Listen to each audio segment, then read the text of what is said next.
شادی کی مجلس سجانا اور خود اپنی بیٹیوں کو ایک عریانی لباس پہنا کے ان کو نچا کے یہ بتانا کہ دیکھو ہماری شادی کتنی گرینڈ ہوئی ہے. گرینڈ جہاں یہ نشہ کی چیزیں عام ہو رہی ہیں، اس پر بھی ہمارے نوجوان بچے اور بچیاں دھڑلے سے اس میں حصہ لے رہے ہیں. تو یہ ہے کہ لون پہ پیسے لیتے ہیں، اور دوسرا یہ ہے کہ اپنی شادی میں اتنا اسراف کرتے ہیں اور ایسی بے حیائی مجلسیں قائم کرتے ہیں شراب پہ، اور ایسے ہی زنا کے اڈوں پہ جانا، میوزک اور وہ پب میں جانا، ڈانس کرنا، ناچنا اور رات رات وہاں اپنا وقت گزارنا.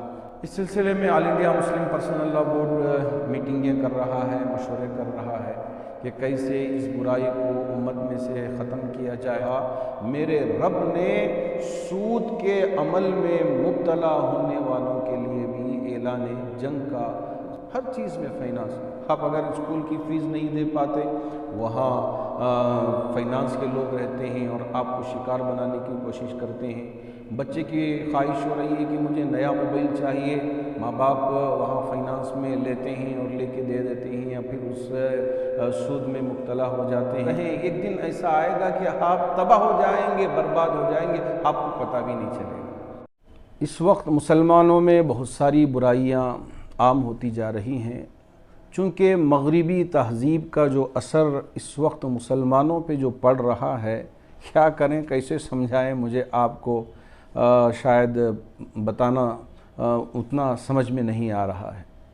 آپ دیکھ رہے ہوں گے جہاں یہ نشہ کی چیزیں عام ہو رہی ہیں، اس پر بھی ہمارے نوجوان بچے اور بچیاں دھڑلے سے اس میں حصہ لے رہے ہیں اور اس کے شکار ہوتے جا رہے ہیں.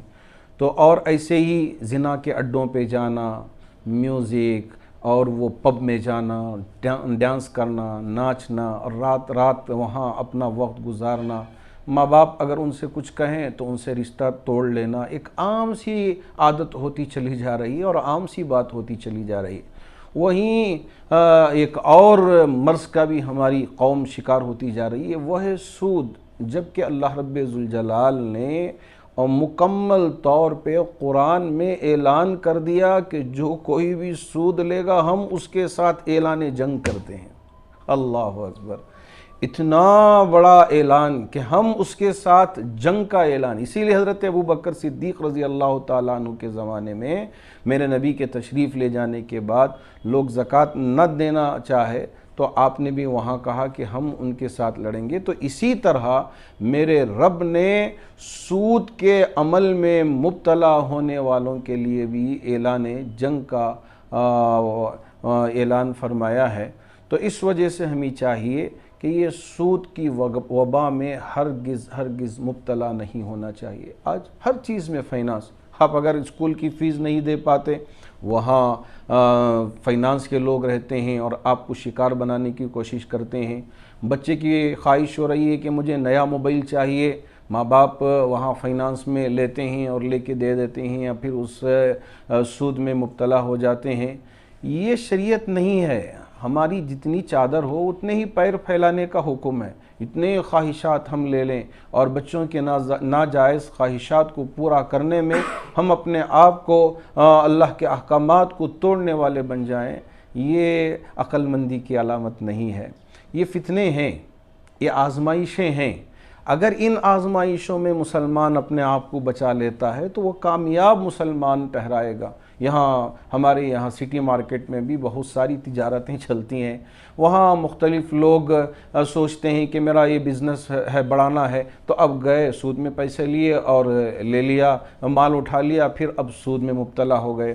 اور وہ اوڈی اور اس طرح کی بہت ساری جو خرابیاں ہیں، برائیاں ہیں، جس سے لوگ اب اس کو برا بھی سمجھنا اور اسے عیب سمجھنا اور اسے گناہ سمجھنا، یہ بھی اپنے دل و دماغ سے نکالتے جا رہے ہیں.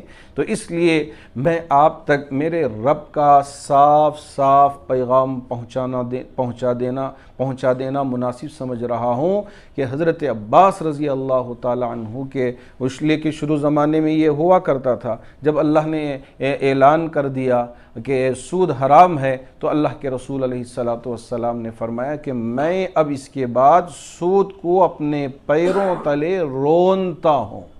اب یہ نہیں ہونی چاہیے۔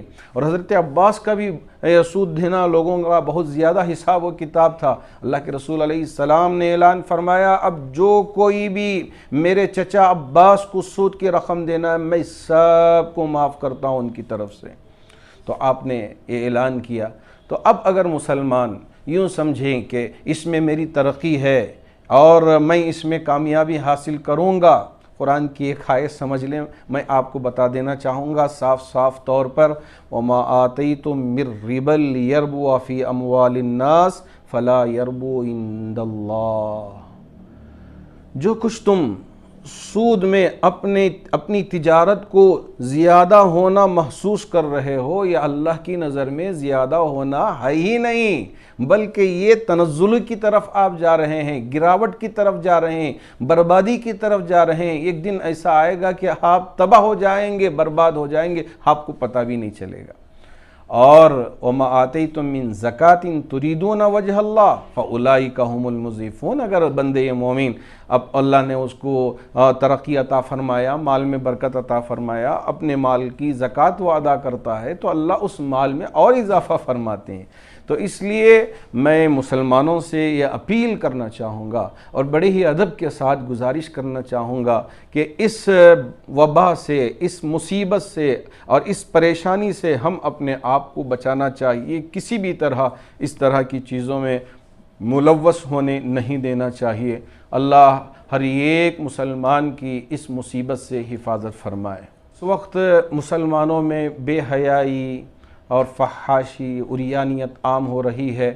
جہاں نکاح ہوتا ہے، میرے نبی نے فرمایا تھا کہ آپ اپنے نکاح کو سیدھے سادے طریقے سے انجام دو، لیکن کیا کریں امت کے لوگ اسے اپنے آپ پر برتری دکھانے کے لیے کہ میں اس سے بھی بڑا ہوں، تو صرف اس کے لیے ایک تو یہ ہے کہ لون پہ پیسے لیتے ہیں، اور دوسرا یہ ہے کہ اپنی شادی میں اتنا اسراف کرتے ہیں اور ایسی بے حیائی مجلسیں قائم کرتے ہیں، شراب پیش کرنا، پھر اسی طرح باہر سے گانے والیوں کو بلا کر گانے کی مجلس سجانا، پھر اسی طرح ناچنے والی عورتوں کو بلا کر ناچنے کی مجلس سجانا، اور خود اپنی بیٹیوں کو ایک عریانی لباس پہنا کے ان کو نچا کے یہ بتانا کہ دیکھو ہماری شادی کتنی گرانٹ ہوئی ہے۔ گرانٹ نہیں ہے، یہ تو بربادی ہے، یہ تو ہلاکت ہے۔ تو اس لیے میں آپ سے یہ کہنا چاہوں گا کہ اپنی شادیوں کو جیسے نبی نے فرمایا سیدھے سادے طریقے سے انجام دیں، اور اس طرح کی چیزوں کو اپنی شادیوں میں ہرگز آنے نہ دیں۔ ہم تھوڑے سے وقفے کے لیے کہ لوگ یہ ہم سے کہیں کہ دیکھو کیا ہو گرانٹ، یہ لوگ نہیں کہیں گے، جیسے ہی باہر نکلیں گے تو آپ کے اندر ہزار عیب ظاہر کریں گے کہ دیکھو ایسا تھا، وہ ایسا تھا، اور آپ کے سامنے تو ذرا وہ تعریف کر لیں لیکن پیچھے آپ کی اتنی برائی کریں گے۔ اگر لوگوں کو خوش کرنے کے بجائے اللہ کو خوش کرنے پہ آپ کوشش کریں گے، یاد رکھیں میرا رب لوگوں کے دلوں میں آپ کی محبت پیدا کرے گا۔ اللہ اس طرح کی برائیوں سے مسلمانوں کی حفاظت فرمائے۔ اس سلسلے میں all India Muslim personal law board میٹنگیں کر رہا ہے، مشورے کر رہا ہے کہ کیسے اس برائی کو امت میں سے ختم کیا جائے۔ تو انشاءاللہ متفقہ کوئی اگر فیصلہ ہو جائے تو آپ کے سامنے وہ ذکر کروں گا، تاکہ میرا ایک فیصلہ، فلاں عالم دین کا ایک فیصلہ، فلاں مفتی کا ایک فیصلہ ایسا ہرگز نہیں ہونا چاہیے۔ اس سلسلے میں all India Muslim personal law board ایک متفقہ پلیٹ فارم ہے، تو انشاءاللہ وہاں اس طرح کی ساری چیزوں پہ بحث و مباحثہ ہو رہا ہے۔ آنے والے دنوں میں ہم امید کرتے ہیں کہ ایک اچھا لائحہ عمل تیار ہوگا اور قوم کے سامنے پیش کیا جائے گا۔ اگر قوم سب مل کر اس پر عمل پیرا ہو جائے تو خود بخود یہ ساری برائیاں ہمارے معاشرے سے کٹ جائیں گی۔